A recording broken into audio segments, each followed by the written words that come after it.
యేసే పరిష్కారము అనుదిన Bible study కార్యక్రమం ప్రేక్షకులందరికీ మన ప్రభువును ప్రియ రక్షకుడైన యేసుక్రీస్తు వారి శ్రేష్ఠ నామమున వందనాలు.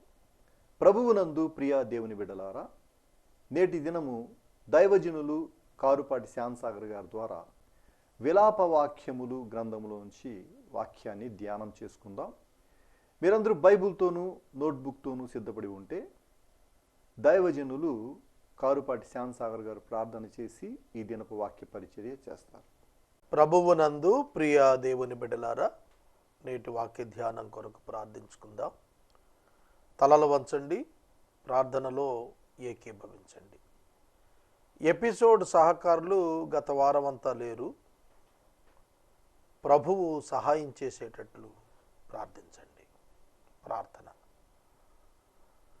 మమ్ములను మిక్కిలిగా ప్రేమిస్తున్న మా ప్రియ పరలోకపు తండ్రి, మీ పరిశుద్ధ గణనామమునకు వందనములు, స్తోత్రములు చెల్లిస్తున్నాము.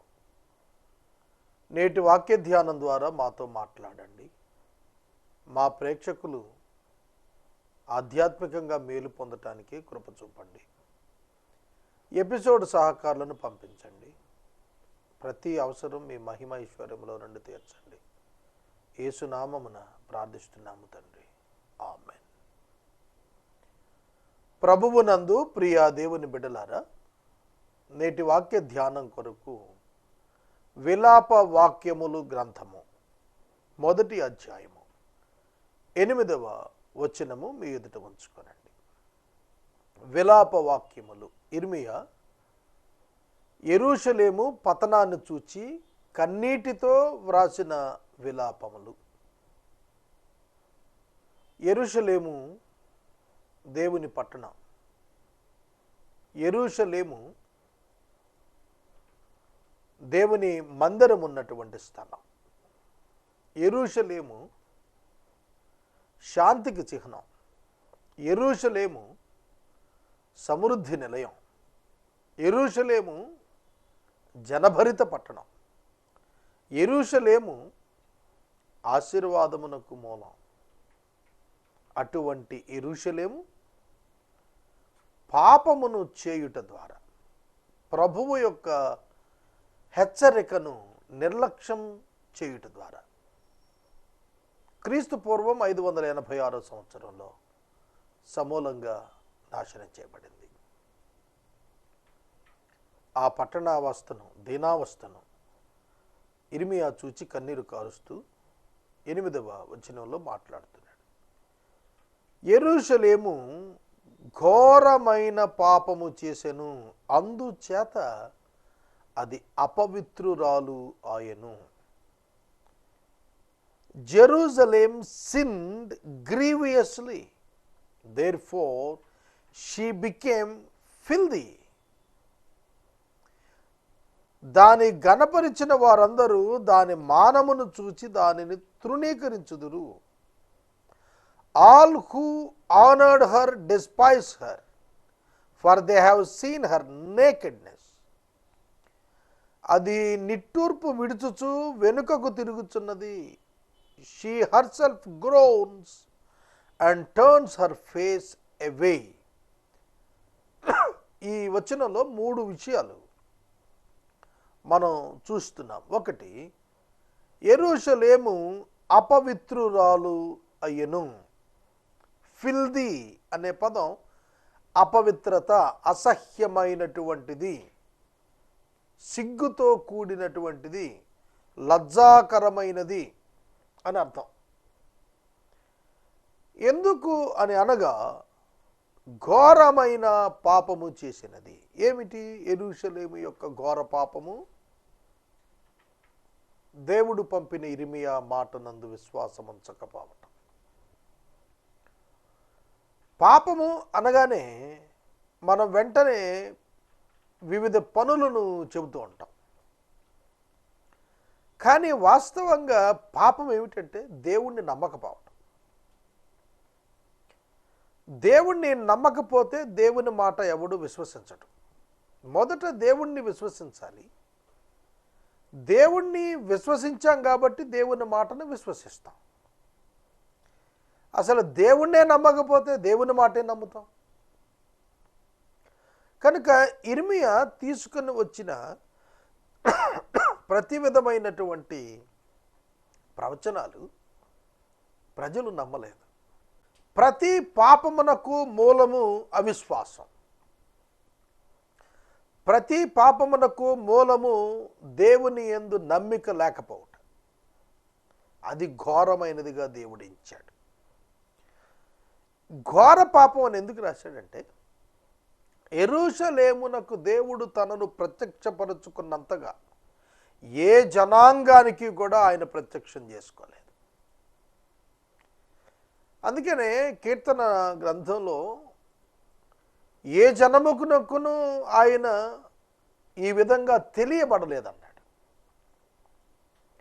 వారి అనుదిన జీవితాల్లో ఆయన సన్నిధి ముడివేసుకుని ఉన్నది.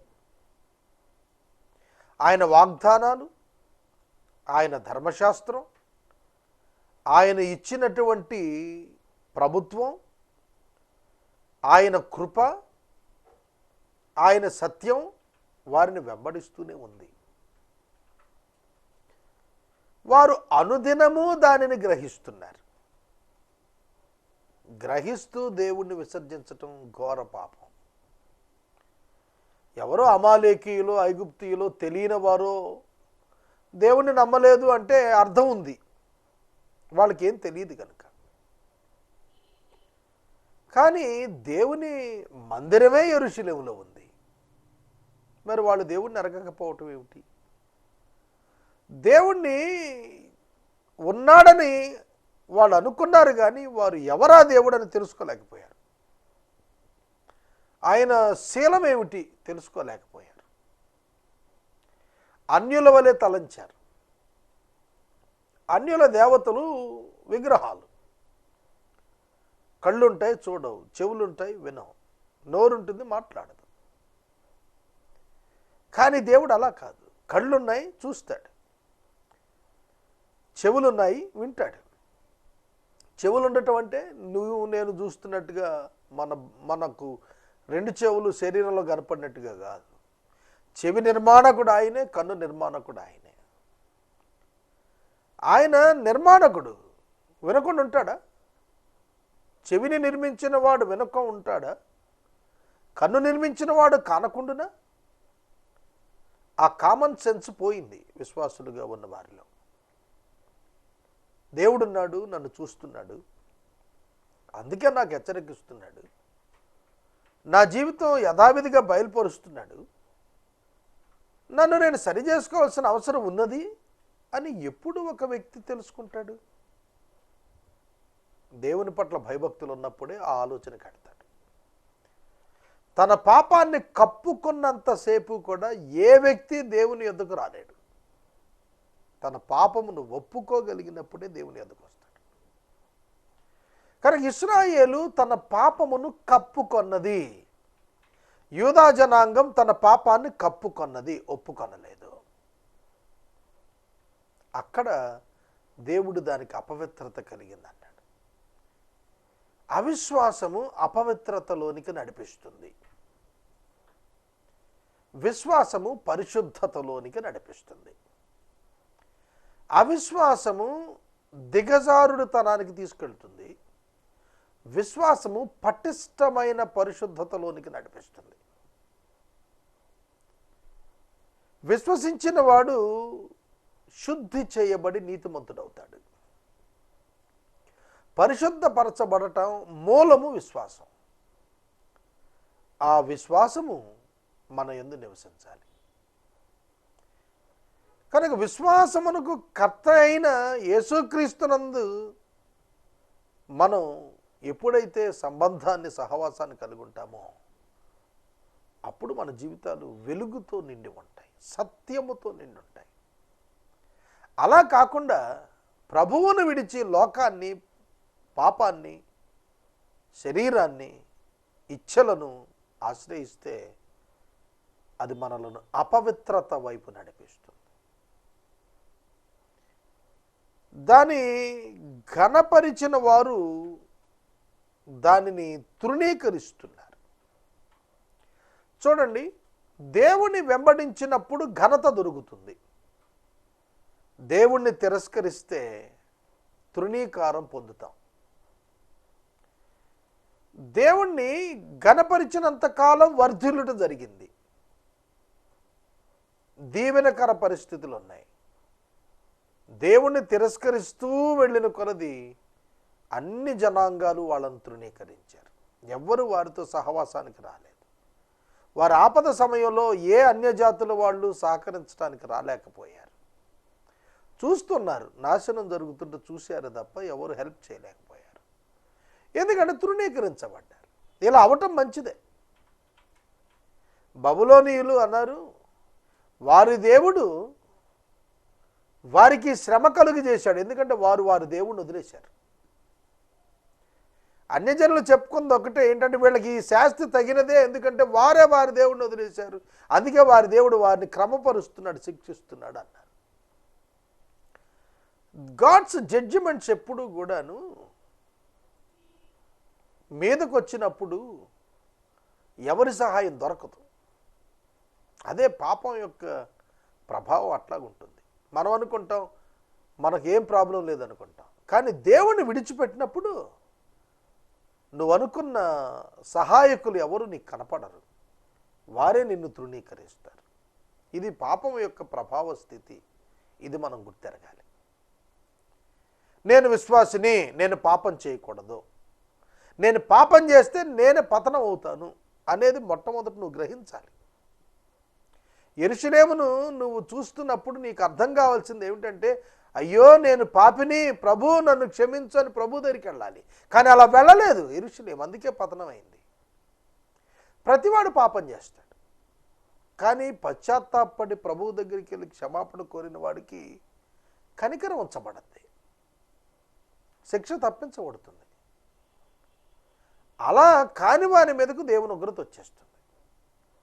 యెరూషలేము దేవుని యొద్దకు రాలేదు, ఐగుప్తు దగ్గరికి వెళ్ళింది. యెరూషలేము దేవుని యొద్దకు రాలేదు, ప్రవక్తల అబద్ధ ప్రవచనాల వైపు మరలేరు. అందుకనే వాళ్ళు ఎవరైతే వారిని గతంలో గణపరిచారో వారి చేత తృణీకరించబడ్డారు. యెరూషలేము నిట్టూర్పులు విడుస్తూ వెనకకు తిరిగిపోతోంది. దేవుని బిడ్డలు ముందుకు దూసుకెళ్ళాలి, వెనక్కి తిరిగి వెళ్ళిపోతున్నారు. They are not ready to do the war. యుద్ధానికి సిద్ధంగా లేరు వాళ్ళు. ఎందుకంటే ఆధ్యాత్మికంగా బలహీనమయ్యారు. దేవుని ఉగ్రత వారి మీదకి వచ్చింది, వారు బలహీనైపోయారు. She herself groans and turns her face away. ముఖం చూపించలేని స్థితి, వెనక్కి తిరిగిపోతున్నారు. పాపము అవమానాన్ని కలిగిస్తుంది. They cannot show their face. వారి మొహాన్ని వారు పాపాన్ని బట్టి చూపించలేరు. చాలా సందర్భాలు మనం అనుకుంటాం ఇంత చిన్న పాపమే కదా, ఏమవుతుంది, చిన్న పాపమే, పెద్ద విశేషమే ఉంది, ఇది అంతా అందరూ చేసేదే కదా, లోకంలో అందరూ చూసేదే కదా, లోకంలో అందరికీ తెలిసిందే కదా, దీనిలో పెద్ద విశేషమే ఉంది అనుకుంటారు. కానీ పట్టుబడినప్పుడు ఉంటుంది, దాని పరిస్థితి బయటకు తెలుస్తుంది. ఒక ఆయన చాలా చిన్న మొత్తం లంచం తీసుకున్నాడు, 200, 300, 500. ఆయన ఏసీబీ వాళ్ళు పట్టుకున్నారు, అరెస్ట్ చేశారు. అది అతనికి ఎంత అవమానమైంది. అలాగే ప్యాక్ ఆడుతున్నారు, పట్టుకున్నారు. ఇదేముందండి, ప్లేయింగ్ కార్డ్స్ సింపుల్ ఆడుతున్నారు, కానీ ముఖానికి గుడ్డడ్డు పెట్టుకొని వస్తున్నాడు. ఎక్కడో వెళ్ళాడు, దొరికాడు, తీసుకొచ్చారు, ముఖానికి అడ్డు పెట్టుకుంటున్నాడు. ఎందుకంటే అవమానం, వెనక్కి వెళ్ళిపోతారు. కనుక పాపము ఏం చేస్తుందంటే అవమానము, అంతేకాదు ఓటమి వైపు అడుగు లేపిస్తుంది. ఇది మనం తప్పక గుర్తెరగాలి, తప్పక గుర్తెరగాలి. నీవు ఉన్న చోట నుండి కిందకు జారిపోతావు, పడిపోతావు. ఒక స్థాయికి, ఒక స్థితికి దేవుడు నిన్ను తీసుకెళ్తే అక్కడి నుంచి పడిపోతావు. కనుక ప్రభువు నిన్ను మరింత ఎత్తైన ఉన్నత స్థాయికి తీసుకెళ్లాలని ఆయన ప్రణాళికకు నీవు తల వంచి విధేయత చూపించినప్పుడు దేవుడు నిన్ను పైకి తీసుకెళ్తాడు. 62వ సంకీర్తన కదా, భక్తుడు ప్రార్థన చేస్తున్నాడు, ప్రభువా నేను ఎక్కలేనంత ఎత్తైన కొండపైకి నన్ను ఎక్కించు అంటే. కనుక ఎత్తైన అనుభవాల్లోనికి దేవుడు నిన్ను తీసుకెళ్ళాలి. కానీ నువ్వు దిగజారుడితో పాపం చేసి వెనకకు తిరిగి వెనక్కి వెళ్ళిపోతున్న స్థితి, యుద్ధాన్ని ఎదుర్కోలేని స్థితి, కారణం పాపం. యెహోషువ హాయి పట్టణం మీదకు, చిన్న పట్టణం, సైన్యాన్ని పంపాడు, ఓడిపోతున్నారు. దేవుడి దగ్గరికి వెళ్ళి ఏడుస్తున్నాడు, ప్రభువా సైన్యం ఓడిపోతుంది ఏమిటి? ప్రభువు చెప్పాడు, పాళెములో పాపం ఉన్నది, ఎక్కడ కూర్చుని ఏడుస్తావే లోపలికి వెళ్ళి చూడమన్నాడు. పాళెములోనికి వెళ్ళి చూస్తే అక్కడ ఆకాను, జబ్ది మనవుడు, కర్మి మనవుడు జబ్ది కుమారుడు, ఆకాను దగ్గర షీనారు వెండి, షీనారు వస్త్రం, వెండి అవి కమ్మి ఇంట్లో పాతిపెట్టాడు. దేవుడు దాన్ని ఇష్టపడలేదు. వస్త్రం ఉండటం, వెండి ఉండటం తప్పుగా, దొంగతనం తప్పు, వాటిని తెచ్చి దాచుకోవటం తప్పు. అందుకే దేవుడు వారితో యుద్ధానికి వెళ్ళలేదు. వారికి విజయం రాలేదు, అపజయం వచ్చేసింది, వెనకకు తిరిగిపోయారు, పరారైపోయారు. పాపము మనకు అవమానాన్ని తెస్తుంది. ఒక్క అబద్ధంతో నువ్వు నిర్మాణం చేసుకున్నది కూలిపోతుంది, ఒక అపవిత్రతతో నిర్మాణం చేసుకున్నది కూలిపోతుంది, అసత్యముతో నిర్మాణం చేసుకున్న నీ జీవితం కూలిపోతుంది, అన్యాయముతో నువ్వు నిర్మాణం చేసుకున్నది కూలిపోతుంది. అర్థమవుతుందా?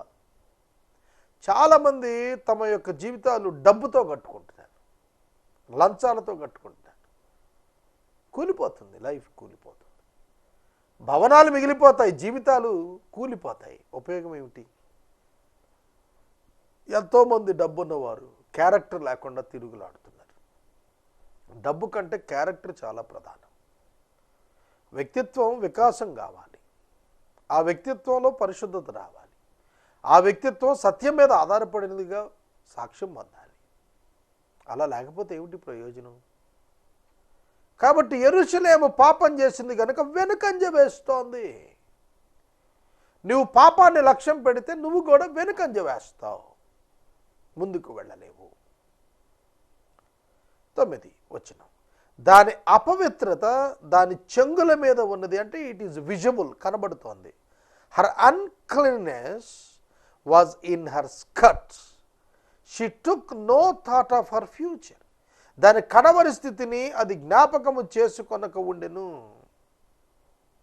She took no thought of her future, తన కడవరి స్థితి అంటే ఏం జరుగుతుంది, నాకు నా భవిష్యత్తు ఎలా ముగిసిపోతుంది. మొదటి స్థితి, కడపటి స్థితి, కడవరి స్థితి.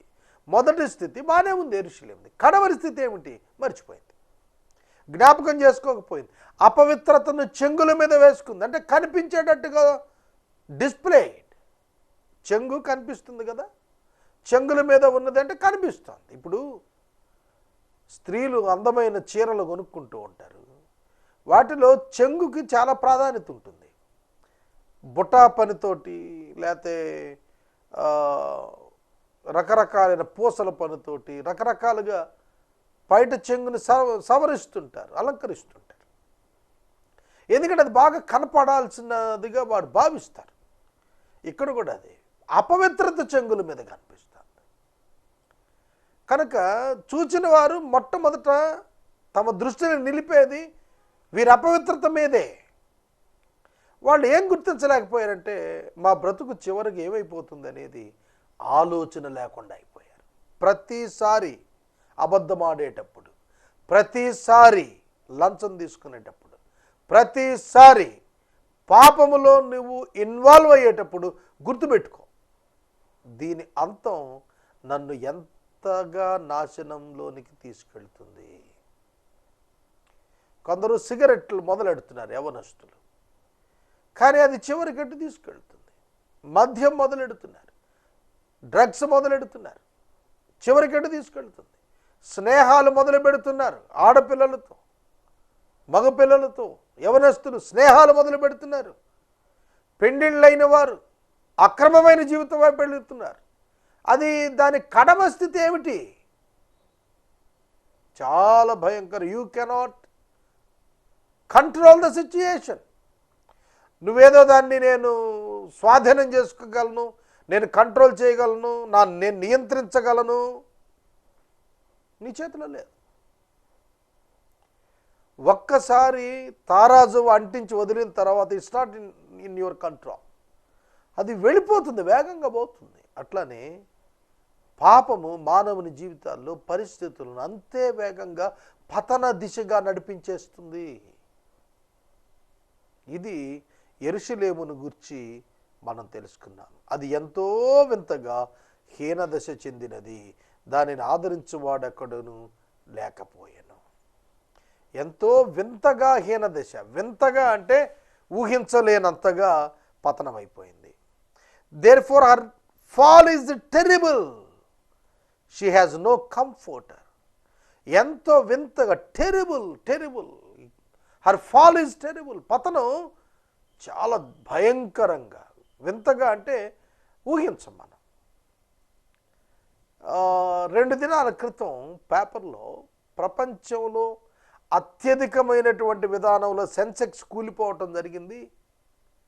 ఎన్నో లక్షల కోట్లు, 10 లక్షల కోట్లు, 7 లక్షల కోట్లు ప్రమాదంలో పడినట్లుగా ఇచ్చారు. చైనాలో ఏదో సంభవించిందని, దాని కారణంగా ఒక్కసారిగా సెన్సెక్స్ కూలిపోయిందని, 10 లక్షలకు 7 లక్షల కోట్లు నాశనం అయిందని చెప్పి ప్రధానమంత్రి దాన్ని సమీక్షిస్తున్నాడు. It's a serious issue. Common man మనకేం తెలియదు ఏం జరుగుతోంది, అంతర్జాతీయంగా ఆర్థిక పరిస్థితులు దేశాల మధ్యన ఎట్లా ఉన్నాయనేది ఒక రిక్షా పుల్లర్కి, ఆటో వాళ్ళకు, ఒక స్కూల్ టీచర్కు అంత పెద్దగా దాని ఎఫెక్ట్ మనకు కనపడదు. కానీ అది కంటిన్యూ అయితే కనుక దేశాలు కూలిపోతాయి, దేశాల యొక్క భవిష్యత్తు ఉండదు. కాబట్టి ఇవాళ మనం కడవరి స్థితి ఎట్లా వెళుతుంది, ఎంత వింతగా హీనదశ వచ్చేస్తుంది మనం అర్థం చేసుకోవాలి. పాపంలో కొనసాగుతున్నవాడు ఎస్టిమేట్ చేయలేడు తన అంతం ఎంత బ్యాడ్గా ఉంటుంది, ఎంత దురవస్థకి వెళ్లాల్సి వస్తుంది, ఎటువంటి హీనదశకి వెళ్లాల్సి వస్తుంది. సంసోనును ఒకసారి జ్ఞాపకం చేసుకోండి. న్యాయాధిపతుల గ్రంథంలో సంసోన్ అనేటువంటి న్యాయాధిపతి ఉన్నాడు. ఎంత బలాఢ్యుడు, ఎంత రికార్డు ఉంది అతనికి. అటువంటి సంసోను దెలైలా మోహంలో పడ్డాడు, ఒక స్త్రీలోలుడిగా తయారయ్యాడు. అతడు ప్రేమించి వివాహం చేసుకున్నది అందరినీ కూడా ఫిలిస్తీన్లనే. కాబట్టి అతడు స్త్రీలోలుడు అవటం చేత, వ్యభిచారి అవటం చేత అతని అంతం ఎట్లా వచ్చిందో తెలిసిన, కండ్లు పీకివేయబడి, బంధించబడి, తల వెంట్రుకలు గొరిగించబడి, ఆ దేవత యొక్క స్తంభం, గుడిలో ఒక స్తంభాన్ని కట్టించారు. అందరూ హేళన చేస్తున్నారు. ఆ బిల్డింగ్ అంతా, టెంపుల్ బిల్డింగ్ అంతా జనం ఎక్కి సంసోన్ను చూస్తూ బహుగా హేళన చేస్తున్నారు. హీనదశ అంటే అది.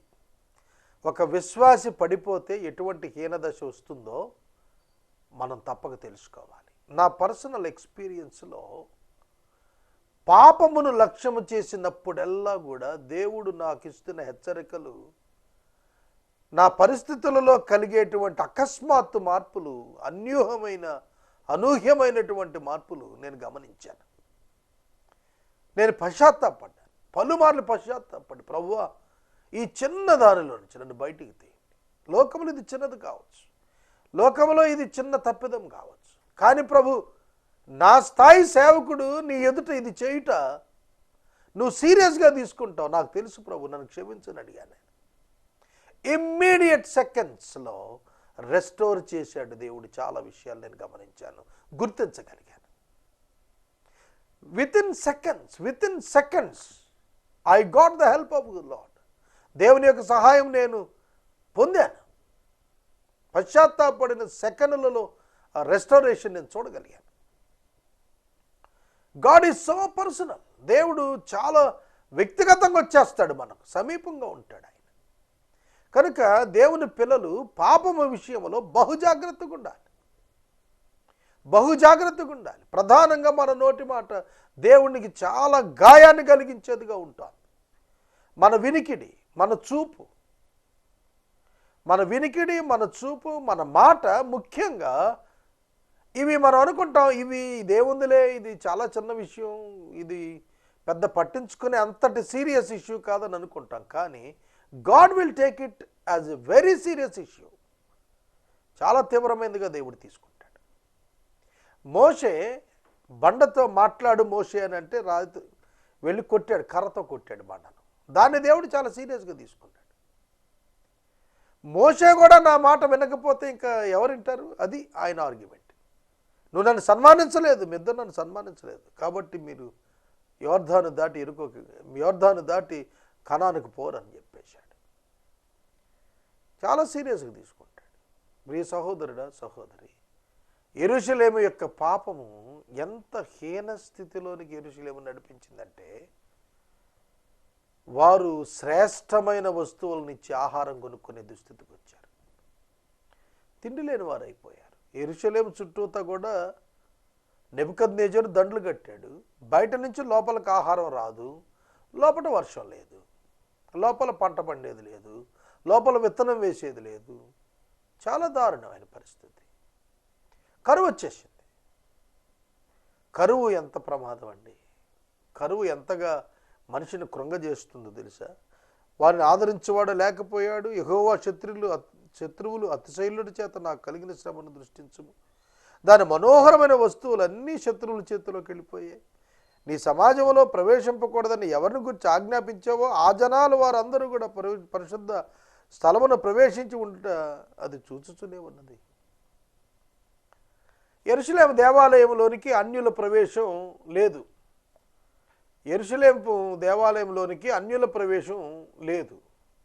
అయితే వారి ఎదుటే కల్దీయులు, బబులోనీయులు తిరగటం మొదలుపెట్టారు. చూస్తున్నారు, కళ్ళారా చూస్తున్నారు. ఏం చేయగలుగుతారు? ఏం చేయలేరు. ఒకప్పుడైతే పౌరుషం, రోషం ఉండేది, బలం ఉండేది, బలగం దేవుడు ఉండేవాడు. కానీ ఇప్పుడు అది లేదు పరిస్థితి. ఏం చేయలేకపోయారు. అంటే మన కళ్ళ ముందే మనం విభేదించలేని దుస్థితికి దిగజారిపోతాం. మన కళ్ళ ముందే మనమే విభేదించి ఇదేమిటి అని ప్రశ్నించలేని స్థితికి దిగజారుతాం. ఇది చాలా హేయమైనటువంటి బ్రతుకు అవుతుంది ఆఖరికి. అందుకనే తమ ప్రాణ సంరక్షణ కొరకు మనోహర వస్తువులు ఇచ్చి ఆహారం కొనుక్కుంటారు. యెహోవా చూడుము, నేను నీచుడనైతిని, దృష్టించు చూడయ్యా అంటున్నారు. 11వ వచనం దగ్గర నేను వాక్యాన్ని నిలుపుదల చేస్తున్నాను. కరువు యొక్క తీవ్రత మనం గుర్తించాలి. రెండవది, నీచుడనైపోయాను, నేను నీచుడనయ్యాను. నీచుడు అన్నప్పుడే మనం చాలా తీవ్రమైన పదంగా దాన్ని మనం పరిగణించాలి. Look O lord and see, for I am despised. నేను నీచుడిని అయిపోయానయ్యా, నా వల్ల ప్రయోజనం లేదు. అంటే ఒక విధంగా ఆత్మహత్య స్వయంగా చేసుకునే అంతటి దిగజారుడికి వెళ్ళాడు. యెరూషలేము నివాసి తాను ఒక నీచుడిగా తనను తాను దేవుని ఎదుట మాట్లాడుకునే పరిస్థితి వచ్చింది. తలగా ఉంటావని దేవుడు వారిని ఆశీర్వదిస్తే వీరు తోకగా కూడా కాదు, ఇంకా చివరకు వచ్చేస్తున్నారు. సోదరుడా, సోదరి, ఏలికగా ఉండాల్సిన వాడు దాసుడిగా ఉండే పరిస్థితికి వచ్చాడు. కారణం పాపం. పాపము మనలను పడేస్తుంది, పతనానికి తెస్తుంది. యెరూషలేము బెస్ట్ ఎగ్జాంపుల్. ప్రార్థన చేసుకుందాం. మనము ఇంతవరకు దైవజనులు కారుపాటి శ్యామ్సాగర్ గారి ద్వారా విలాప వాక్యములు గ్రంథము నుండి వాక్యమును ధ్యానం చేసుకున్నాం. ఈ కార్యక్రమం ద్వారా మీరు పొందుకునుచున్న ఆత్మీయ మేలులు ఒక ఉత్తరం ద్వారా మాకు తెలియచేయండి. మీ ప్రార్థనా మనవులు మాకు తెలియచేస్తే ఏసే పరిష్కారం కార్యాలయంలో ఏర్పాటు చేసిన ప్రత్యేక ప్రార్థనా శిబిరంలో మీ కొరకు ప్రార్థిస్తాం. మీ కుటుంబ పక్షముగా ఒక ఎపిసోడ్ ప్రసారం చేయాలనుకున్నారు మాకు తెలియచేస్తే మా సిబ్బంది మీ గృహాలను దర్శిస్తారు.